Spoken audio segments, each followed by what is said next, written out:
ये और भी बहुत सारी ऐसी खबरें जो दुनिया के सामने कभी आती ही नहीं हैं। ये सारे अटैक्स आज के दिन हुए हैं कश्मीरी पंडितों पे।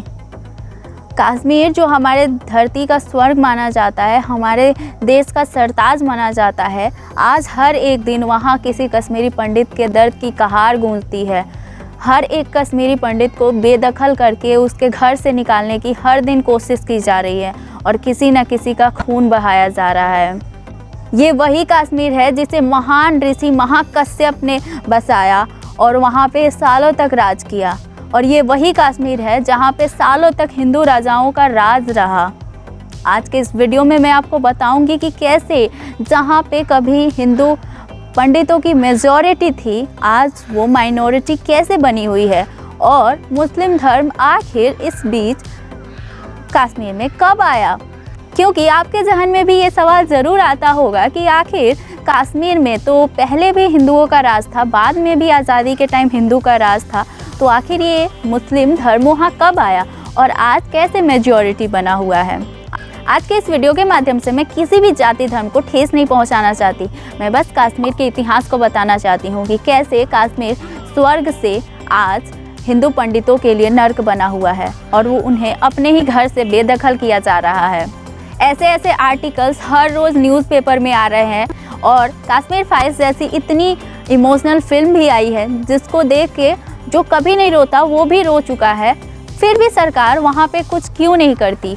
और आपके जहन में भी ये ज़रूर सवाल कभी ना कभी आता होगा कि आखिर 370 वहाँ पे क्यों लागू हुआ था और इस धाराओं के पीछे किसका हाथ था। तो आज के इस वीडियो में मैं आपके सारे सवालों का जवाब लेके आई हूँ। अगर आपको जानने में थोड़ी भी दिलचस्पी है तो इस वीडियो को एंड तक देखिए और मुझे ज़रूर सपोर्ट कीजिए, क्योंकि आपका इस वीडियो को एंड तक देखना और भी ज़्यादा लोग तक हमारे वीडियो को पहुँचा सकता है।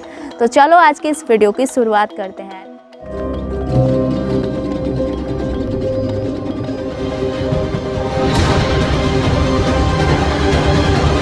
महाराजा हरि सिंह को तत्काल विलय की धमकी दी।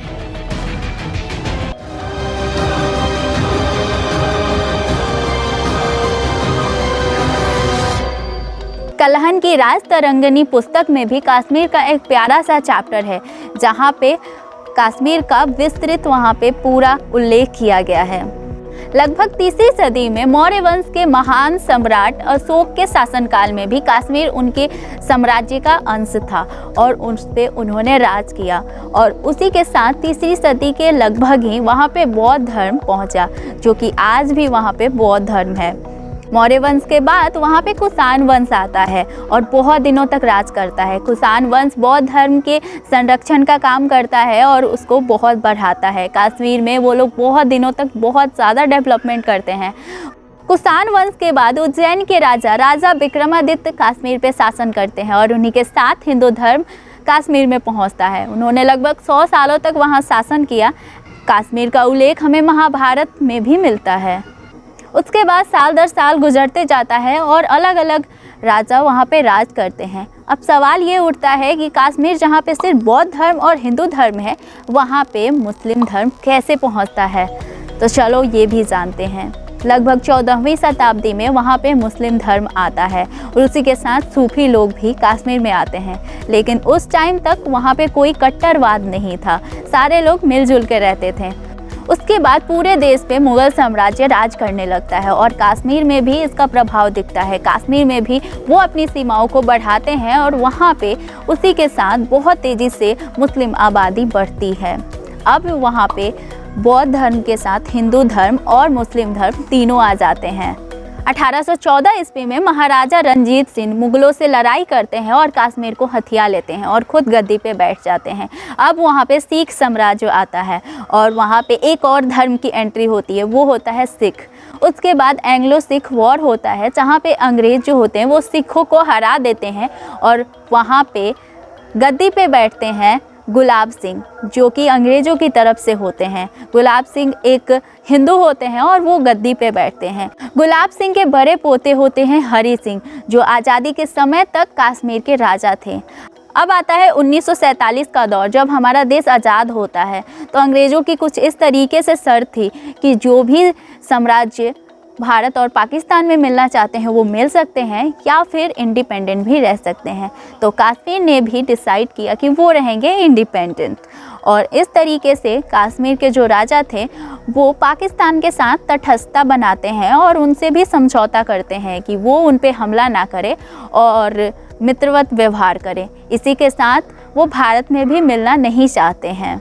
इधर सरदार वल्लभ भाई पटेल जो इस देश के आयरन मैन कहे जाते हैं, वो अलग अलग साम्राज्य को भारत में जोड़ रहे थे। उसी के दौर में उन्होंने कश्मीर को भी भारत का साम्राज्य बनाने को सोचा, एक स्टेट बनाने को सोचा और उन्होंने कश्मीर को मिलाने को सोचा। उसी टाइम कश्मीर पे एक संकट आ जाता है और कश्मीर भारत से मदद मांगता है और भारत इस शर्त पे मदद करने को तैयार होता है कि आपको भारत में विलय करना होगा। अब विलय करने को राजा हरि सिंह मजबूरी में तैयार हो जाते हैं। वो चाहते तो नहीं थे, लेकिन वो कुछ शर्त लेते हैं। उनका शर्त कुछ इस तरीके से होता है कि कश्मीर के नागरिकों को पूरे देश से अलग और कुछ खास अधिकार मिले और वो अपनी मर्जी से अपने राज्य में कुछ निर्णय ले सके। महाराज हरि सिंह के मांग पे ही 370 और 35A धारा की शुरुआत होती है और कश्मीर में ये धाराएं लागू होती हैं, जिसके तहत कश्मीर एक स्पेशल स्टेट बनता है और कश्मीर में कोई भी बाहरी नागरिक वहाँ पे कोई भी ज़मीन नहीं खरीद सकता। कश्मीर के लोग एक भले ही भारत में मिले हों, लेकिन उनका एक अलग कानून होता था, उनका एक अलग झंडा हो और उनका कोई और भी खास अधिकार हो, इसलिए वो धाराएं वहाँ पे लागू की गई।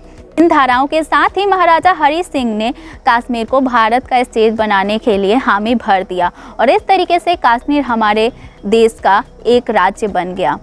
लेकिन ये बात पाकिस्तान को बिल्कुल अच्छी नहीं लगी। वो समय समय पे कश्मीर में हमले कराता है ताकि कश्मीर उसका हो जाए, लेकिन बहुत हद तक बहुत बार युद्ध में उसने धोखे से हमारे कश्मीर के बहुत सारे पार्ट को हड़प कर रखा है, लेकिन वो पार्ट भारत का है।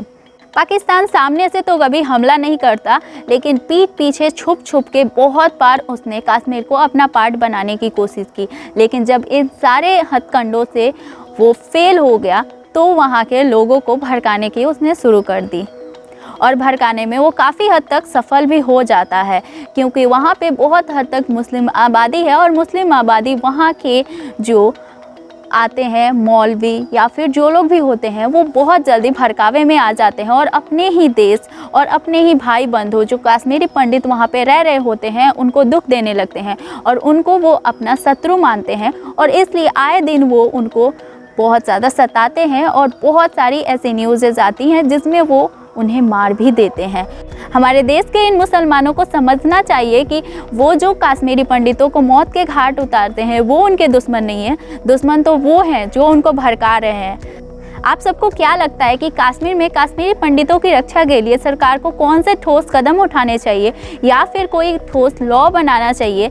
आप अपने जवाब को कमेंट बॉक्स में दे सकते हैं। मैं आपके सुझाव को जानने के लिए इंटरेस्टेड हूँ। आज के इस वीडियो में बस इतना ही। एंड अगर आपको ये वीडियो पसंद आया हो एंड कश्मीर की हिस्ट्री को जान के इंटरेस्टिंग लगा हो तो इस वीडियो को जरूर शेयर कर देना एंड लाइक जरूर करना। मिलते हैं गाइस नेक्स्ट वीडियो में, तब तक के लिए नमस्ते, टेक केयर, बाय बाय, जय हिंद।